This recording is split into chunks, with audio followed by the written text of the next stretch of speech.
One of the things about big beef rib, you see that big bone. Sometimes it's kind of sharp on the edges. So when you wrap, make sure you don't squeeze too tight on your foil. You might tear a hole in the foil. And I'm sorry guys, but I mean, it's just something I always have to do.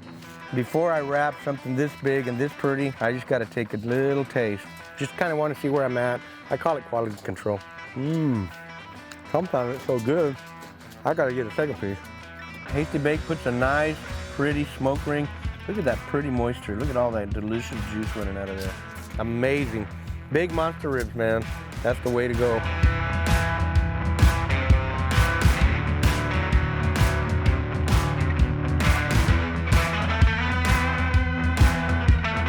This video we're calling Beef Fest because I love beef ribs. We're gonna go see my good friend Marco Aguilar at Aguilar Meat Market in Edinburgh, Texas. Let's check it out. Hey, good morning barbecue lovers. We're in Edinburgh, Texas at Aguilar Meat Market. We're gonna meet up with Marco Aguilar here. He's gonna explain to us a little bit about the beef ribs, where they come from, what are the different types, and where they're cut from. And then we're gonna go home and cook them and enjoy them and show you how to do it. Marco, what's going on, brother? How's it going, Aaron? Pretty good, man. We're gonna talk about beef ribs today. Marco, why don't you tell us a little bit about the beef ribs, where they come from, which cut is what. So break them down for us. Tell us where they come from. Today we have an export rib, which is your bone and ribeye. Under it is your back rib, finger rib. We got your 4-bone chuck short rib. It's your monster rib, your 1, 2, 3, 8 loaded rib. You got your loaded rib ready cut. Your top short rib cut as well. The chuck short rib cut. And then we also have our navel plate, which produces your brisket end. A lot of people call the English rib the 3-bone rib, but to me the English rib is the chuck short rib, the 4-bone rib. And the chuck short rib comes actually under the shoulder and right above the chuck. And the reason I call it the English rib. So this would be the chuck end on this side? Yeah, this is the chuck end, right? And the reason I call it the English rib is because there's actually an English steak that goes part of the shoulder clot and with the English rib. And that 4-bone is what comes on that English steak. So this is the 4-bone chuck short rib, and this is actually the whole one of the chuck short rib also. A lot of people say that this is the dinosaur rib. To me, the dinosaur rib is actually the 1, 2, 3, 8, because the 1, 2, 3, 8 is a lot thicker, as you can see, than the chuck short rib is. The 1, 2, 3, 8 comes a little bit further down on the carcass. When you say down, you mean lower in the animal? Yeah, lower, towards further down the breastplate. Okay. And so it's you start with the shoulder, then you get to the actual primal, the prime rib. Below the prime rib becomes your 1, 2, 3, 8 loaded rib. There's also what's called the 1, 2, 3B. The 1, 2, 3B just means that extra rib's still on there, the 4th bone. The 1, 2, 3, 8 produces your loaded ribs, which a lot of people call this the English rib. And like I said, it has a lot more meat on it than the chuck short rib does. And it also produces your top short rib. So that would be the short rib? Yeah, this is the short rib. So the short rib actually comes from the big 3-bone? Yeah, what they like to call the short rib is, they'll call them either flanking ribs or short ribs. Short ribs are when you cut with the bone. Flanking ribs are when you cut across the bone. Oh, okay. Yeah. Okay. That's one of my favorite ribs ever is the short rib, but I always thought it came from the 4-bone, but see, even I learned something today. It actually comes from the 3-bone, big rib. Yeah. This is what most of your barbecue restaurants cook and call the monster rib, right? Rib, yeah. The dinosaur or monster rib, yes. Yeah, so this is what most of them use. It's thicker, and a lot of people will say, no, well, I got dinosaur ribs, but they were real thin, or they weren't real thick, or, well, a lot of people are getting the chuck short rib as a dinosaur, which is the 4-bone. You gotta ask for the 3-bone. You gotta ask for the 3-bone, okay. It also depends on the size of the cattle. If you have, beef further down from South Texas, it's good beef, but the cattle's smaller. If you get beef from, I believe this one's from Nebraska, if I'm right. If you get beef from Nebraska, Iowa, larger beef, then it gets a lot thicker. If we were comparing a hog to a steer or a cow, which one of these ribs would be considered the baby back, and which one would be considered the spare rib? Okay. So on a hog, the pork loin is going to run all the way from your chuck end to the end of your sirloin, which is it's a real long piece of rib. Okay. When you get to the middle of your baby back, right before you hit the tenderloin, which would end up being like your T-bone steaks, the back of it would be this part, and that would actually be your baby back. So the finger rib would actually be the baby back. It's comparable to a baby back. The only difference is that a baby back, finger rib's only seven bones. A baby back's actually 14 bones. Okay. Yeah, and if you look at a baby back and a spare rib, if you ever have a chance to put them together, you put them side by side, and you can see where the spare rib starts and the baby back, and it lines up completely. And spare rib's also 14 bones. Okay. Baby back's also 14 bones, so that's where exactly where they hit.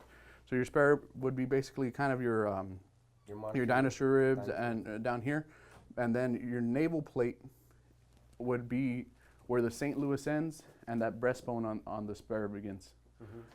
So that's why a lot of people can say that you can actually take a navel plate off of a carcass just with a knife, because it's just cartilage, the way you can separate a St. Louis rib between a spare rib to break that breastbone. So this navel plate is actually like the breastbone of the spare rib itself. Okay. Interesting, very interesting. So now we know why finger ribs are my favorite, because they're actually considered or comparable to a baby back on a hog. Now I know why I like them so much, because they're just full of flavor. I just wish they had more meat. Maybe if we paid the right price, you'd cut this in half and leave the meat on the bone. Yeah, it looks like a butterfly. All right, Marco, we're going to wrap this up. I got to ask you this question. If you personally, being a meat market guy, what is your favorite rib to eat? Beef rib. That 1, 2, 3 rib, the one that you call the monster rib. Yeah. That's my favorite one. But I like to cook it whole. And the way I like to do it also is, and you can ask any butcher to do this as long as they have a saw in the plant. I like to break the bone, to just break it the way the top short rib's kind of broken.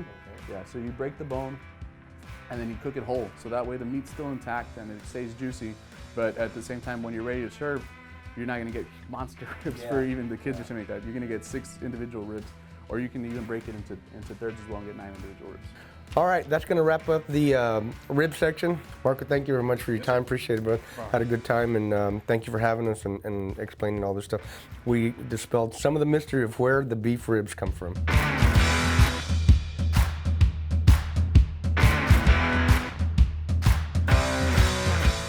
If today's Beef Fest, that makes me your beef chief. And as your beef chief today, we're going to be looking at, discussing, cooking, tasting, and enjoying several types of beef ribs today. All right, before we get totally into the beef ribs, just wanted to kind of point out, Texas is a pretty big state. There are different regions, and one of the things with meat markets and butchers sometimes, depending on where you're at, you know, an English rib may be a 4-bone rib, and it may be a 3-bone rib, a short rib.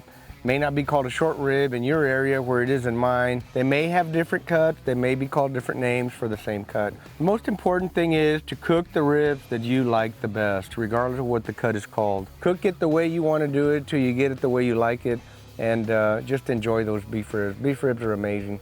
Now, in regard to beef ribs, there's a lot of different ways to cook them, but there's a few things that don't change. Now, right from the top, they have that membrane. It requires a really sharp pokey knife, something with a sharp tip on it that you can get up under that membrane, be able to cut it off. You don't want to trim too much meat off, so the sharper your knife, the less meat you're going to trim off, and the more of the membrane you're going to be able to get just right. The next thing you need is a good set and a good variety of good spices. You want to pick spices that are really nice and well balanced. Now for me today, that is a nice little variety of Fiesta spices. They're very traditional, they're very cultural down here in Texas, and they're some of our all-time favorites down here in the area where I'm from. It's also what I call the familiar flavor. It's something that everybody's used to using down here, so if I want to impress my family and friends, I'm going to use something that is familiar to them that they're going to enjoy. So that's what we're going to be using today. Now each of the 4 ribs are layered a little bit differently because I like little different flavors on each one, but that's what we're running today. And now, depending on which ribs you're going to be cooking, you're going to need a really good smoker or a really good grill. Now I'm set to jig because I got both in one. I've got a smoker and a grill with my Hasty Bake Legacy 132 and my 131. These little grills are a dual grill. I can cook low and slow. I can cook hot and fast. I can actually cook a little bit of both at the same time. So we're going to go ahead and get our cooking process started, and we're going to be on our way to cooking and eating some really good ribs today.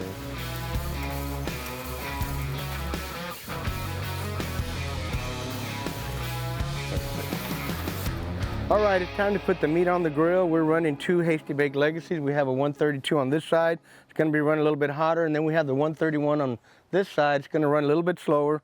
So we're going to get the thinner meats on the hot and fast, and then we're going to get the thicker meats on the lower and slightly slower. We're going to put the finger ribs over here at the end. They're going to cook a little slower than the others. We're going to put our beef navel next to that. This is a very thin cut, so we don't want it too hot. After the fire settles, I like to get a good sear on my little loaded ribs and on the navel. Puts a really nice little bark on there, a nice little char. Really makes them delicious. All right, we're gonna close this down. It's been running right around 400, 420 right now. What I'm gonna do is I'm gonna lower the grate down a little bit, bring my temperature down to about 350, 300. That's where I like to cook. All right, on our 131 hasty bake, we're gonna run about 300, and we're gonna cook our big monster ribs over here and our short ribs also.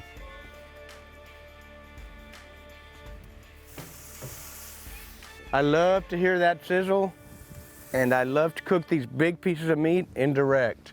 Low, not low and slow, but indirect. Indirect, when you're cooking indirect, you have the fire on one side of the grill and your meat on the other side of the grill. That allows the meat to take on a little more smoke, a little more smoky flavor, and you're not grilling actually directly over the coals.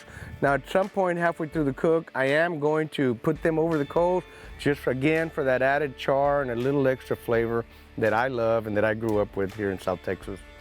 We're catching a little fire here. Let me go ahead and shut this down and let the hasty bakes do what they do best, cook great barbecue.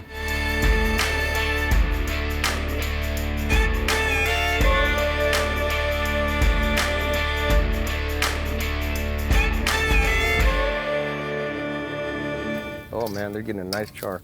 Getting it really quick too. All right, we're gonna have to slow this down just a little bit. It's a little bit hot for that thin beef bacon. And so it's gonna slow down a little bit in a little while. And we're gonna be eating some really good beef bacon. So what I'm gonna do is I'm gonna move these big finger ribs over this way and get these a little further away from the fire. Let them cook a little bit longer, unwrap.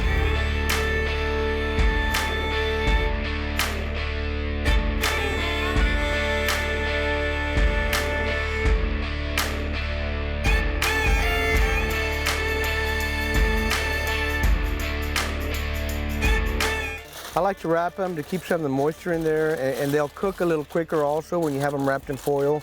And then that way I can let them rest, and while they're resting, they're gonna redistribute their juices. The moisture's gonna kind of rehydrate back into the ribs.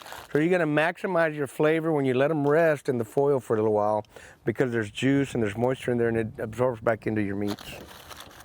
They're probably gonna need about another 30 minutes on the grill here. They'll be done, they'll be ready for eating time. The short ribs are looking nice and pretty, really nice color. We're gonna go ahead and rotate these. We're actually gonna get them a little closer to the fire so they can cook a little bit quicker. Rotate them. And we're actually gonna put the monster ribs right over the coals for a little while. Fire's not too hot, it's running about 275, so we're good with that. They can sit there for about 5-10 minutes, and we're gonna go ahead and put them back in direct. You can really see the pretty color on these big monster ribs. Look how moist and juicy they are. And you can see all the little flakes from the Uncle Chris steak seasoning.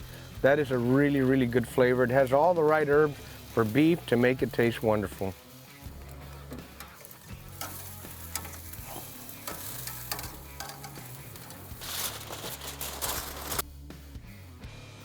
I usually just wrap by color, but today, just out of curiosity, I'm gonna take my Thermapen and just kind of see where we're at. It has the color I like, and I can see that the bones pull back quite a bit. So we're gonna check. We're looking at 182, 83 degrees, right about the center there. So I would definitely say they're ready to wrap. All right, now before I wrap, I'm gonna raise the grate up a little bit and give them a nice little char. I love a nice little char on my beef ribs. Really adds another really great element of flavor. I just gotta take a little taste. Just kind of want to see where I'm at. I call it quality control. Oh yeah. All right, barbecue lovers, great day cooking barbecue. We made some monster ribs, some little ribs, all kinds of beef ribs. Just really great barbecue on our Hasty Bake charcoal grills. Another cool thing about beef ribs, and the reason you never get tired of them, is because they come from different parts of the animal, different sections of the animal. And so each rib has actually a little bit of a distinctive flavor. So they all have their little nuances, their different tastes, kind of like steaks. You know, ribeye doesn't taste like a sirloin. Sirloin doesn't taste like a filet mignon. They all have their little different tastes and their tenderness characteristics, but they're all wonderful. Same thing with beef ribs. All right, barbecue lovers, that about wraps it up. If you like this video, remember to like, comment, and subscribe. Do share it with a friend that's a barbecue lover like you and I. And remember to keep the smoke light, make it work.